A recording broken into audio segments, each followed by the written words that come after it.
नमस्कार साथियों, मैं मनीष वाल आप सभी का आपके अपने चैनल में तहे दिल से स्वागत और अभिनंदन करता हूं। मैं उम्मीद करता हूं कि आप सभी शानदार, जबरदस्त, जिंदाबाद होंगे और आपकी जो तैयारी चल रही है कलेक्टर बनने की वो भी बहुत बेहतरीन जिंदाबाद तैयारी चल रही है। और आज उसी तैयारी को आगे बढ़ाने के लिए हम कक्षा 11 की राजनीति विज्ञान की जो किताब है भारत के संविधान के बारे में, उसका अध्याय 2 हम लोग पढ़ रहे थे, भारतीय संविधान में अधिकार, और आज हमारा उसका है लेक्चर नंबर 9। आइए सबसे पहले तो ये जानते हैं कि आज के लेक्चर में हमें पढ़ना क्या क्या है। आज हम लोग चर्चा करेंगे संपत्ति का अधिकार। ये संपत्ति का अधिकार कहां पे लिखा गया, ओके, उस पर चर्चा करेंगे। फिर कौन कौन से ऐसे बदलाव संविधान में हुए कि जिसके बाद इसको हटा दिया गया, और आज मौजूदा दौर में इस अधिकार के क्या वैल्यू है और क्या वैल्यू नहीं है, ओके, ये हम लोग समझेंगे। फिर हम लोगों ने लास्ट के लेक्चर्स में कुछ थोड़ा बहुत बार में राष्ट्रीय मानव अधिकार आयोग के बारे में पढ़ा था, तो आज ये भी जानेंगे कि राष्ट्रीय मानव अधिकार आयोग क्या है, और जो बाकी के दूसरे आयोगों की चर्चा करी थी, जैसे राष्ट्रीय अनुसूचित जाति आयोग, राष्ट्रीय महिला आयोग, राष्ट्रीय पिछड़ा आयोग, उनकी तुलना में क्या अंतर है वो भी जानेंगे। तो आइए शुरुआत करते हैं आज के लेक्चर की। अब बात करते हैं संपत्ति का अधिकार। तो देखिए, हम लोग जब बात करते हैं कि 26 जनवरी 1950 को हमारा संविधान भारत में लागू हो गया था। कब हुआ? 26 जनवरी 1950 को भारत का संविधान भारत में लागू हो गया। और इस संविधान की एक विशेषता तो यह रही कि इस संविधान ने संशोधन करने की ताकत संसद को दी। क्या ताकत दी है? संशोधन करने की। संशोधन का मतलब क्या होता है? बदलाव करने की, कि भाई बदलाव कर सकते हो आप। यह सबसे बड़ी और बहुत इंपॉर्टेंट बात रही। संविधान ने यह कहा कि आप संविधान में बदलाव कर सकते हैं, संशोधन कर सकते हैं, जैसे जैसे अगर आपको यह लगता है कि समय में ये चीजें बदल रही हैं, आवश्यकताओं के अनुसार आप संविधान में भी कुछ बदलाव, कुछ संशोधन कर सकते हैं। तो यही बात हम लोगों ने चैप्टर 1 के लेक्चर 1 में देखी कि हमारा संविधान कैसा है, लचीला भी है और कठोर भी है। कुछ संशोधन इस प्रकार से होते हैं कि आसानी से नहीं कर सकते, और कुछ संशोधन ऐसे हैं कि जो बिल्कुल ही आसानी से हो जाते हैं। परंतु समय के साथ बदलाव को एक्सेप्ट हमारे संविधान निर्माताओं ने करा, और उन बदलाव को संविधान में भी बनाए रखने के लिए संशोधन की प्रक्रिया रखी। तो संशोधन, बदलाव करे गए, और बदलाव क्यों करे जाते हैं? क्योंकि हमारा चेंज समय के साथ होता रहता है, और चेंज तो क्या है? प्रकृति का नियम है, बदलाव तो होगा। प्रकृति जैसे जैसे आगे बढ़ेगी हमें बदलाव देखने को मिलेंगे। अब जिस दिन ये संविधान लागू हुआ, इस संविधान में जो हमें मौलिक अधिकार दिए गए, वो मौलिक अधिकार दिए गए 7। कितने दिए गए? 7 अधिकार। इन 7 में से जो पहला था समता का अधिकार, जो था कि 14 से 18 तक का, ओके। फिर दूसरा जो दिया गया स्वतंत्रता का अधिकार, वो था 19 से 22। एक और आज आपको इंटरेस्टिंग बात यह भी बताऊंगा कि संपत्ति के अधिकार से जुड़ी हुई ऐसी कौन सी बात थी जो कि आर्टिकल 19 में भी थी। मैंने जब आपको आर्टिकल 19 अनुच्छेद 19 पढ़ाया था, तो मैंने कहा था वहां पर 7 बातें हैं, पर मैंने आपको 6 ही बताई। तो वो 7वीं या कौन सी थी वो छूट गई, वो आज चर्चा करेंगे अपन। छूटी नहीं थी, मतलब मैंने छोड़ी थी, क्योंकि इसमें बताना था। कल का ऐसा मत कहना सर ने उस समय नहीं बताया, ओके।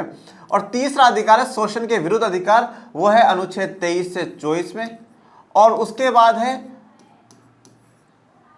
धार्मिक स्वतंत्रता का अधिकार, अनुच्छेद 25 से 28 में। फिर है सांस्कृतिक और शैक्षणिक अधिकार, 29 और 30 में। और फिर जो 6वां मौलिक अधिकार था वो था संपत्ति का अधिकार।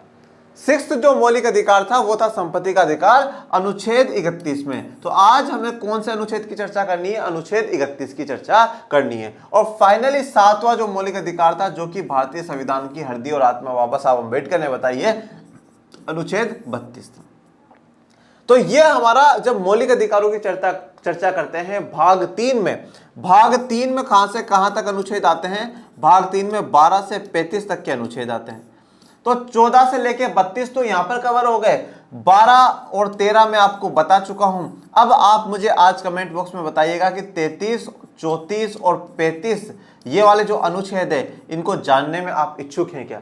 अगर आप जानना चाहते हैं इनके बारे में, अगर आप पढ़ना चाहते हैं, तो आप कमेंट बॉक्स में बता दीजिएगा कि हाँ सर प्लीज हमें इनके बारे में बताइए, हमें नॉलेज लेना है, हमें सीखना है, ओके। सच में अगर पढ़ना हो, सच में अगर वीडियो चाहते हो तो ही कमेंट करना, नहीं फालतू के कमेंट्स मत कर देना कि फिर देखो भी नहीं और सिर्फ मुझसे बनवा दो, ऐसा नहीं चलेगा, ठीक है। तो अगर ये आप वीडियोस जिन पे भी चाहते हैं तो आप वो मुझे बता दीजिएगा।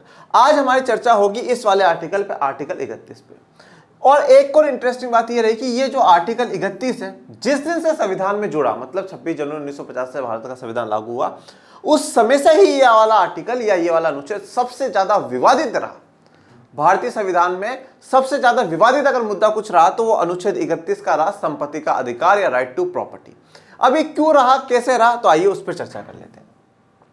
सबसे पहले तो यह जानना जरूरी है कि आर्टिकल 31 कहता क्या है, अनुच्छेद 31 कहता क्या है। अनुच्छेद 31 में यह बात रखी गई, किसी भी व्यक्ति को उसकी संपत्ति से उस समय तक वंचित नहीं किया जाएगा जब तक कि ऐसा करने के लिए विधि के प्राधिकार ऑथोरिटी ऑफ लॉ प्राप्त न कर लिया जाए और क्षतिपूर्ति की व्यवस्था न कर दी जाए। तो ध्यान से इस बात को सुनिएगा। आर्टिकल 31 ये कहता है कि आप किसी भी व्यक्ति से उसकी संपत्ति तब तक नहीं छीन सकते जब तक कि कोई कानून ना हो, तब तक कोई विधि का प्राधिकार ना हो, ऑथोरिटी ऑफ लॉ ना हो। तो कानून की प्रक्रिया के अनुसार तो आप किसी की जमीन ले सकते हैं, किसी की जमीन को हड़प सकती है सरकार या राज्य, परंतु और वो जब हड़पेगी तब भी उसको क्या देना पड़ेगा, क्षतिपूर्ति देनी पड़ेगी। ये क्षतिपूर्ति का मतलब क्या होता है?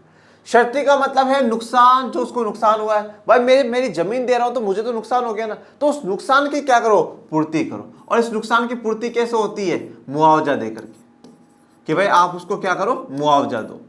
इतना तो मुआवजा दो कि हाँ भाई, जैसे उसकी जमीन 8 लाख की तो 8 साढ़े 8 लाख रुपए तो उसे मिलने ही मिलने चाहिए, जिससे कि वो दूसरी जगह जमीन जाकर के खरीद सके, मकान वकान बना सके, या खेती का काम करा तो वो दूसरी जगह जमीन खरीद करके खेती बाड़ी कर सके। तो अनुच्छेद 31 ये बात कहता है। संविधान निर्माताओं ने जब इस बात को जोड़ा तो उनका एक ये उद्देश्य था कि समाज में कहीं ना कहीं थोड़ा सा समानता देखने को मिलेगी, सबके पास अपनी संपत्ति रहेगी और संपत्ति को रखेंगे तो लोगों में एक सुरक्षा का भी भाव हमें देखने को मिलेगा कि हाँ वो अपने आप का आर्थिक स्तर सुधार पाएंगे और वो सुरक्षित रहेंगे। तो संपत्ति का अधिकार कहीं ना कहीं थोड़ा बहुत अपनी जगह इंपॉर्टेंस रखता था। अब एक बात आपको इंटरेस्टिंग ये है कि जब आर्टिकल 19 लिखा जा रहा था जिसमें कहा गया स्वतंत्रता का अधिकार, उस स्वतंत्रता के अधिकार में आर्टिकल 19 में हमें अभिव्यक्ति की आजादी दी गई, हमें सम्मेलन करने की आजादी दी गई, हमें संगठन बनाने की आजादी दी गई, हमें पूरे देश में घूमने की आजादी दी गई, हमें किसी पूरे देश में कहीं रहने की आजादी दी गई, हमें कोई भी कारोबार कोई भी काम धंधा करने की आजादी दी गई। उसमें यह भी आजादी दी गई कि हम अपनी संपत्ति रख सकते हैं, हम जमीन जायदाद हम ये संपत्ति रख सकते हैं। ये रखने का जो अधिकार है ना कि भाई मैं अपनी संपत्ति, मेरी संपत्ति पे मेरा अधिकार होगा, निजी स्वामित्व, प्राइवेट का क्या होगा, मालिकाना हक होगा, ये अनुच्छेद 19 में लिखा गया है। ये अनुच्छेद 19 में लिखा गया है। तो और अनुच्छेद 31 में ये लिखा गया है कि जो अनुच्छेद 19 में लिखा गया है कि भाई संपत्ति किसी व्यक्ति के पास होगी, उस संपत्ति को लेने के लिए राज्य को किसी ना किसी कानून या विधि के प्राधिकार की आवश्यकता होगी। और जब ले रहा है राज्य का मतलब क्या, सरकार है यहाँ पे, जब ले रहा है राज्य उससे जमीन तो उसको क्षतिपूर्ति निवारण करना होगा, उसको उसका मुआवजा देना होगा। तो यहां तक बात क्लियर कि भाई आर्टिकल 19 तो ये कहता है कि हमें संपत्ति रखने का पूरा अधिकार है, हम संपत्ति रख सकते हैं। और आर्टिकल 31 ये कहता है कि जब तक राज्य उस जमीन को नहीं हड़प सकता, जब तक कोई विधि का कानून की कोई प्रक्रिया ना हो, और अगर लेता है तो उसको मुआवजा देना होगा। यहां तक आर्टिकल 19 और 31 की बात शुरू। अब यहां ये मान लिए कि हमने 26 जनवरी 1950 को जब संविधान लागू हुआ तो यह बात लिखी गई। अब सबसे पहले हमने आधार समझ लिया कि संपत्ति का अधिकार था क्या, जो कि अनुच्छेद 19 में था, और उसमें क्या प्रोटेक्शन दिया गया, क्या सुरक्षा दी गई, अनुच्छेद 31 के तहत सुरक्षा दी गई। अब वो हटा कैसे, उसका क्या पूरा प्रोसीजर रहा, वो जानते हैं। जब सबसे पहले क्या करा गया, सबसे पहला संशोधन, प्रथम संशोधन भारत के संविधान में करा गया। कब करा गया, 1951 में। 1951 में पहला संशोधन करा गया। इसमें यह बात कही गई थी आर्टिकल 31 में कि जब अगर राज्य किसी से जमीन लेता है तो उसको मुआवजा देना होगा, ठीक है, और अगर मुआवजा नहीं देता तो राज्य कोई किसी की जमीन नहीं हड़प सकता, यह बात कही गई। परंतु जब सरकारें ने काम करना शुरू करा, सरकार को यह महसूस हुआ कि अगर हमें जमींदारी व्यवस्था को खत्म करना है, क्या करना है, अगर हमें जमींदारी व्यवस्था को खत्म करना है तो हमें क्या करना होगा, बिना मुआवजे के भी हमें राज्य को जमीन हड़पनी होगी। जमींदारी व्यवस्था क्या थी कि जो बड़े बड़े जमींदार थे वो किसानों से क्या टैक्स लिया करते थे, कर लिया करते थे। अब वो कर लेते थे, कर नहीं चुका पाते थे, उनके पास वो भी जमीन आ जाती थी, वो भी जमींदार के हिस्से में, फिर उन्हीं किसानों से मजदूरी कराया करते थे। तो अब जमींदारों के पास क्या होता, खूब जमीनें थी, और सरकार ये चाहती थी कि उनसे हम जमीनें लेकर करके किसानों में गरीबों में बांट सके, ठीक है, किसानों में गरीबों में बांट सके। तो इसलिए क्या करा गया, कहा गया कि अगर अब प्रथम संशोधन करके 1951 में यह बात कही गई कि अगर जमींदारी व्यवस्था को खत्म करने के लिए, अगर जमींदारों से राज्य जमीन लेता है, अगर जमींदारों से राज्य जमीन लेता है और उसमें किसी प्रकार का अगर मुआवजा नहीं देता है, अगर किसी प्रकार का मुआवजा नहीं देता है तो भी वो कानून सही होगा, वो संविधान के खिलाफ नहीं होगा। तो पहला संशोधन क्लियर हो गया आपको। भारत के संविधान में पहला संशोधन करा गया और पहला संशोधन किस बात का हुआ? संपत्ति के अधिकार का ही हुआ। और उसमें यह बात कही गई कि अगर जमींदारी व्यवस्था को खत्म करने के लिए और समतामूलक समाज बनाने के लिए, सब में बराबर संपत्ति का बंटवारा करने के लिए अगर हम लोगों को जमींदारों से जमीन लेनी पड़ती है, मतलब हमको, मतलब राज्य को, सरकार को लेनी पड़ती है, और सरकार उसमें अगर मुआवजा नहीं देता, कोई कॉम्पेंसेशन नहीं देता है, तो भी वो कानून सही होगा, वैध होगा, लीगल होगा, वो संविधान के खिलाफ नहीं होगा। तो ये पहला संविधान संशोधन कर दिया गया। अब क्या हुआ कि फिर हुआ चतुर्थ संविधान संशोधन, चौथा संविधान संशोधन। कब हुआ? 1955। अब होता है 1955 में। अब जब जमींदारी व्यवस्था को हटाने के लिए तो काफी हद तक ठीक है कि रास्ते खुल गए, पर फिर भी सरकार को क्या है, काफी परेशानियां, काफी समस्याएं आ रही थी। ठीक है, काफी समस्या आ रही थी उनको। बीच बीच में किसी से जमीन लेने के लिए फिर मुआवजा तय करो और करो, फिर कोर्ट के चक्कर काटो, काफी प्रॉब्लम आ रही थी। तो यहां पे चतुर्थ जब संशोधन होता है, उससे पहले न्यायालय ये एक बात कहता है, कोर्ट एक बात कहता है कि अगर राज्य किसी की जमीन लेगी तो उसको क्या करना होगा? शर्ती पूर्ति करनी होगी। ओके, उसको मुआवजा देना होगा, और उस मुआवजे की जो जांच है ना, वो कौन करेगा? न्यायालय करेगा। उस मुआवजे की जो जांच है कि वह सही दिया है या नहीं दिया है, इसकी जांच करने का अधिकार कोर्ट के पास होगा। अब यहां पर चौथा संविधान संशोधन कर करके संसद ने यह बात साफ कर दी कि अगर राज्य जमींदारी व्यवस्था के अलावा किसी से अगर जमीन लेता है तो उसको बिल्कुल मुआवजा दिया जाएगा, इसमें कोई गलत बात नहीं है, मुआवजा दिया जाएगा। और उस मुआवजे की मात्रा कितनी होगी, कौन तय करेगा? विधानमंडल तय करेगा। विधानमंडल मतलब अगर राज्य सरकारें ले रही हैं तो राज्य की जो विधानमंडल है वो तय करेंगी, और अगर केंद्र सरकार ले रही है तो संसद तय करेगी। तो विधानमंडल जो है वो तय करेगी, और जितना मुआवजा तय करा गया है उसकी जांच कौन नहीं कर सकता? न्यायालय नहीं कर सकता। उसकी जांच न्यायालय नहीं कर सकता। तो यहां पर क्या हुआ? यहां पर जमींदारी व्यवस्था को तो हटा दिया गया और कहा गया कि राज्य अगर जमींदारों को हटाने के लिए, जमींदारी व्यवस्था को खत्म करने के लिए जमीन हड़पता है और मुआवजा नहीं देता तो भी सही है। पर फिर बाद में और समस्या आने लगी, और जब न्यायालय ने यह फैसला दिया कि अगर आप जमीन हड़पते हैं तो आपको कुछ मुआवजा देना होगा और उस मुआवजे की जांच हम लोग करेंगे, तो फिर चौथा संविधान संशोधन करके ये बात कही गई कि अगर राज्य जमीन लेगा तो मुआवजा देगा, पर मुआवजे की मात्रा कितनी होगी वो विधानमंडल डिसाइड करेगा, और उसकी जांच करने का अधिकार न्यायालय को नहीं होगा। तो न्यायालय की पावर को और सीमित कर दिया गया।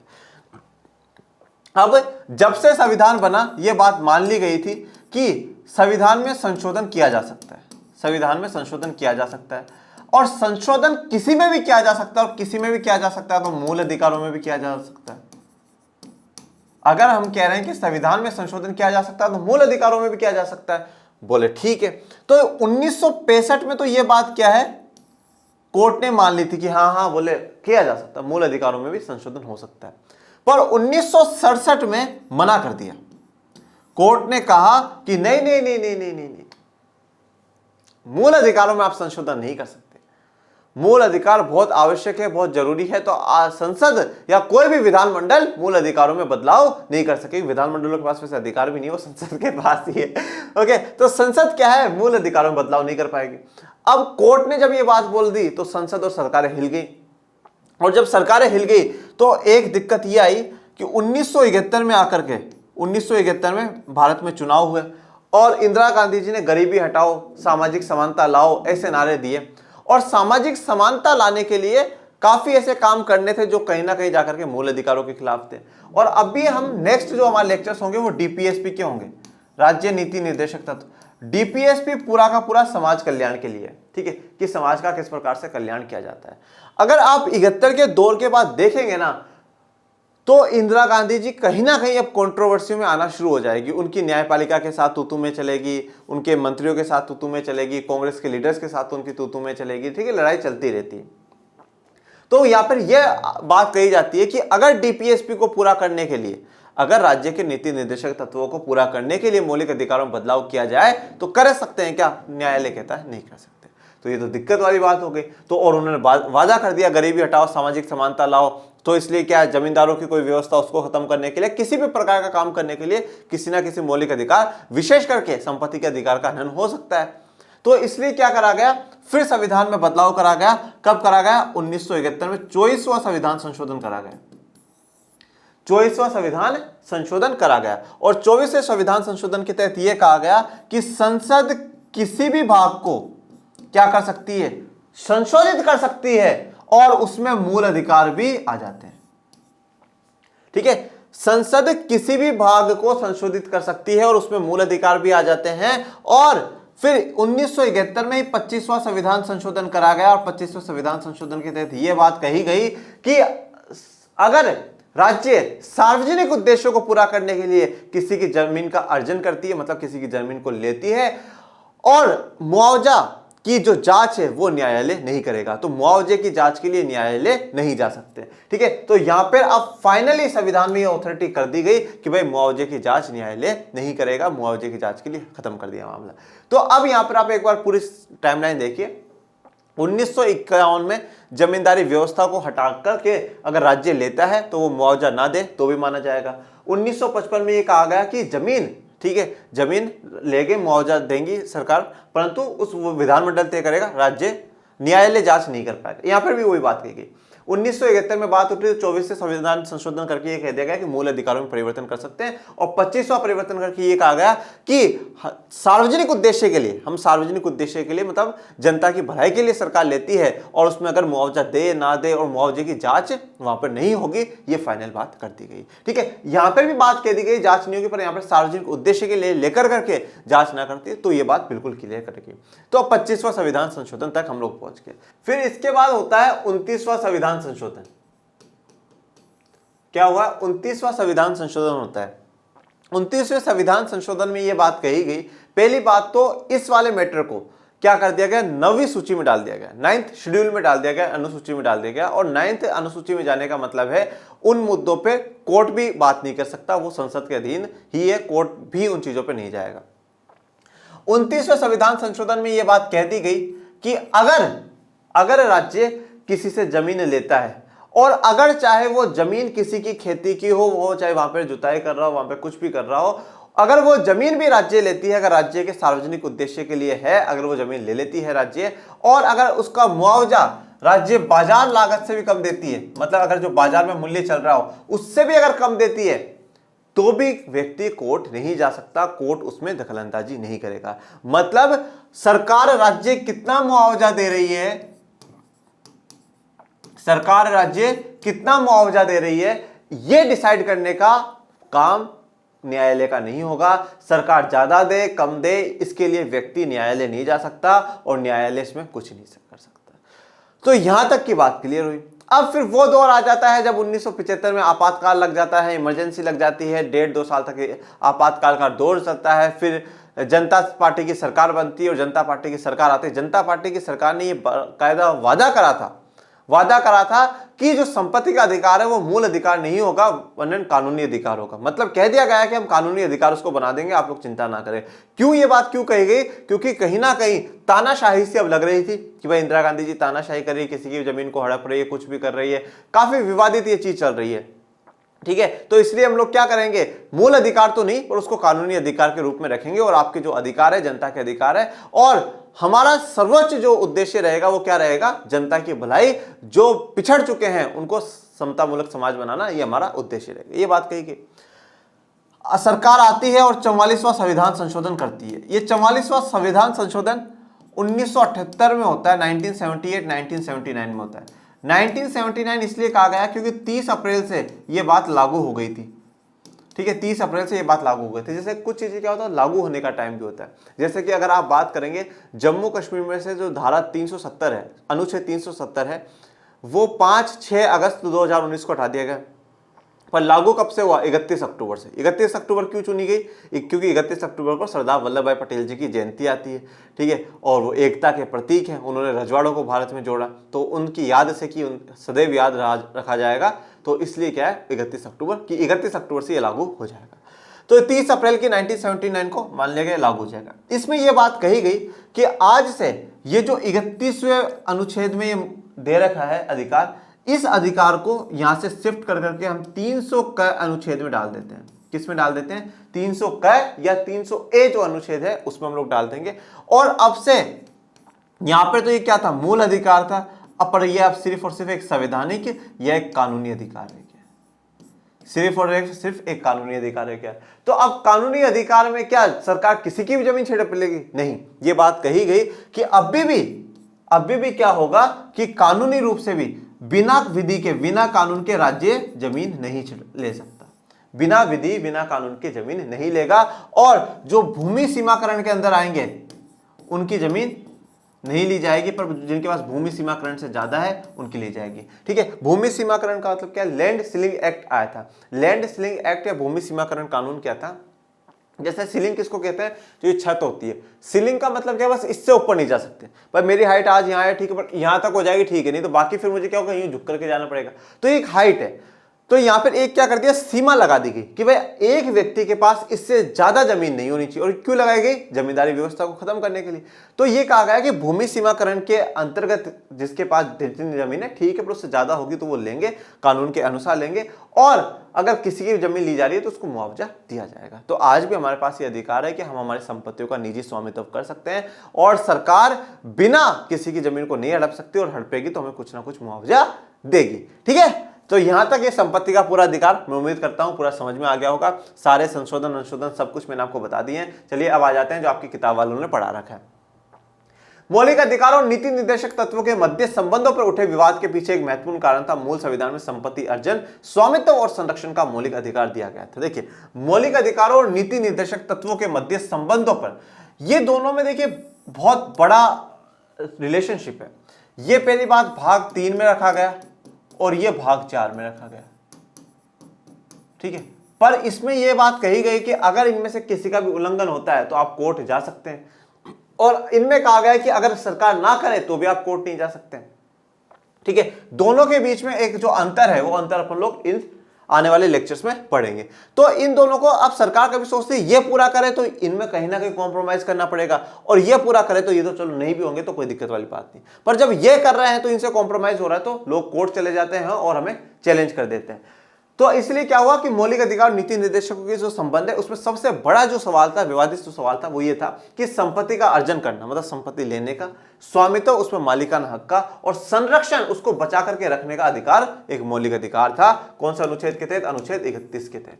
लेकिन संविधान में स्पष्ट कहा गया था कि सरकार लोक कल्याण के लिए संपत्ति का अधिग्रहण कर सकती है। पर संविधान में यह बात भी कही गई कि लोक कल्याण, सार्वजनिक उद्देश्य के लिए, ठीक है, जनता की भलाई के लिए संपत्ति का अधिग्रहण सरकार कर सकती है, मतलब संपत्ति सरकार ले सकती है किसी व्यक्ति की।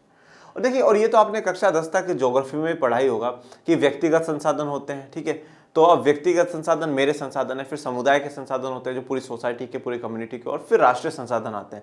राष्ट्रीय संसाधन में सब कुछ आ जाता है, तो सरकार किसी की जमीन ले सकती है, उसमें कोई वो बड़ी बात नहीं।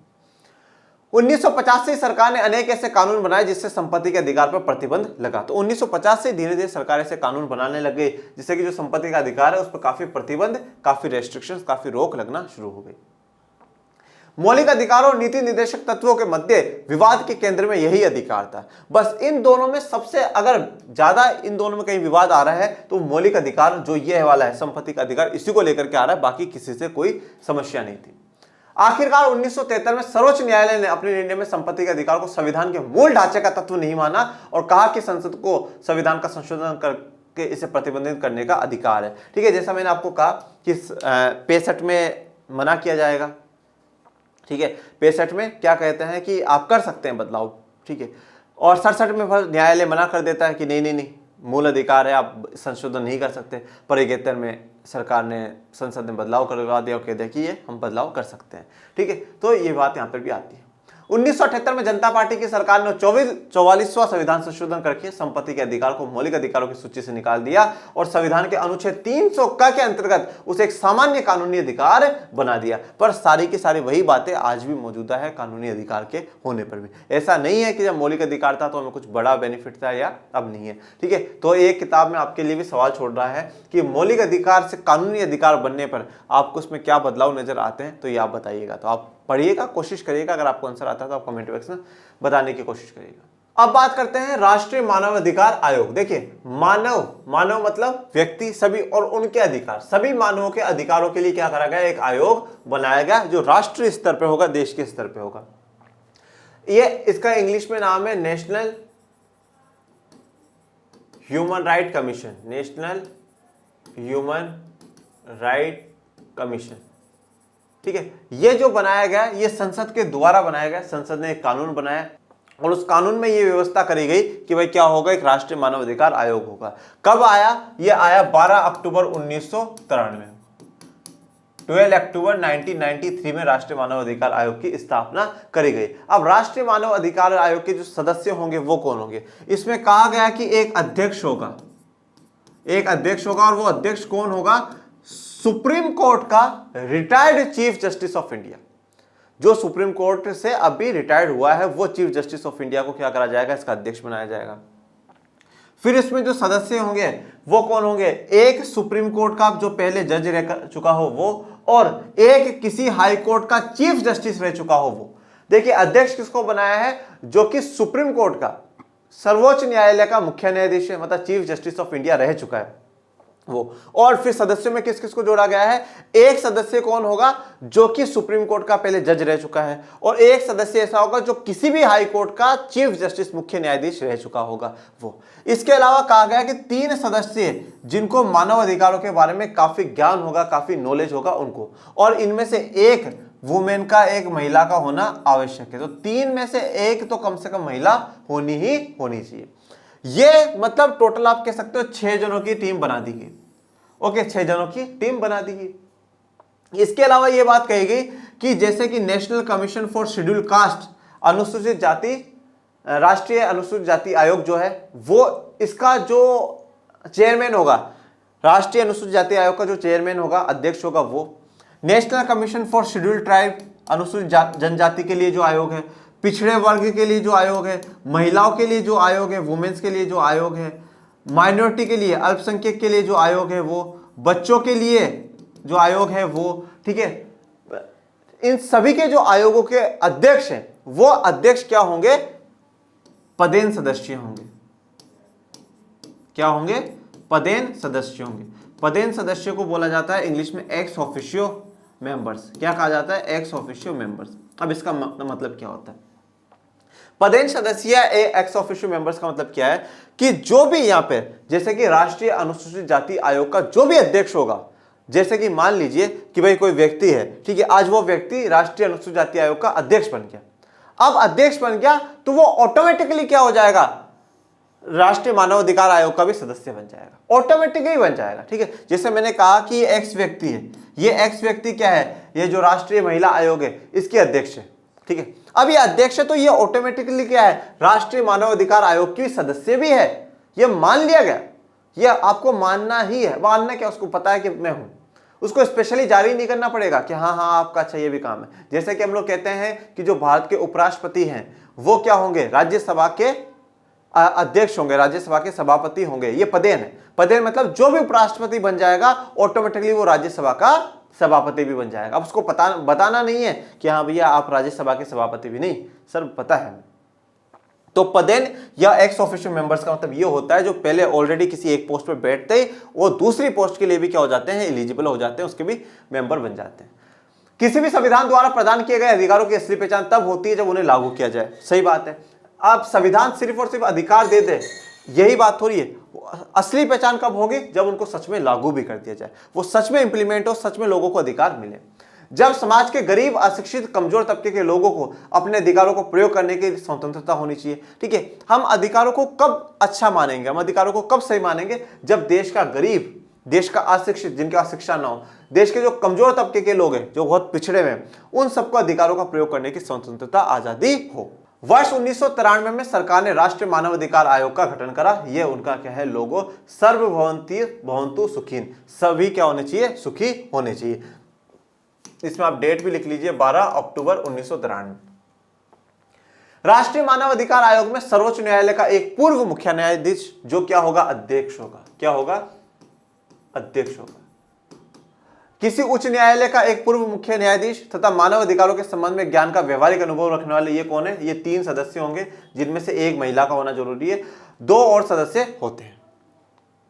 मानव अधिकारों के उल्लंघन की शिकायतें मिलने पर राष्ट्रीय मानव अधिकार आयोग स्वयं अपनी पहल पर किसी पीड़ित व्यक्ति की याचिका पर जांच कर सकता है। अब मानव अधिकारों की जब भी कोई मानव को जितने भी अधिकार मिले हो, चाहे वो मौलिक अधिकार हो या कोई भी किसी प्रकार का कोई भी अधिकार हो, जब उसका उल्लंघन होता है और उसकी शिकायत राष्ट्रीय मानव अधिकार आयोग के पास जाती है, तो वो क्या करता है? उस पीड़ित व्यक्ति से मिलता है, जिसके साथ पीड़ा हुई है, जो विक्टिम है, उससे मिलता है, याचिका लगाता है, जांच करता है, उसकी पूरी जांच करता है कि क्या हुआ है, क्या नहीं हुआ है। ऐसा जेलों में बंदियों की स्थिति का अध्ययन करने जा सकता है, तो राष्ट्रीय मानव अधिकार आयोग के जो सदस्यों को पूरा अधिकार है, वो जेल में जो बंदी बने हुए उनकी स्थितियों का अध्ययन करने में जाते हैं कि उनको सही रखा जा रहा है, उनके साथ ज्यादा टॉर्चर तो नहीं करा जा रहा है। मानव अधिकार के क्षेत्र में शोध का मतलब क्या होता है? कोई रिसर्च करना चाहे तो रिसर्च कर सकते हैं, शोध को प्रोत्साहित कर सकते हैं, बढ़ा सकते हैं कि आप करिए, रिसर्च करिए इन मैटर्स पे।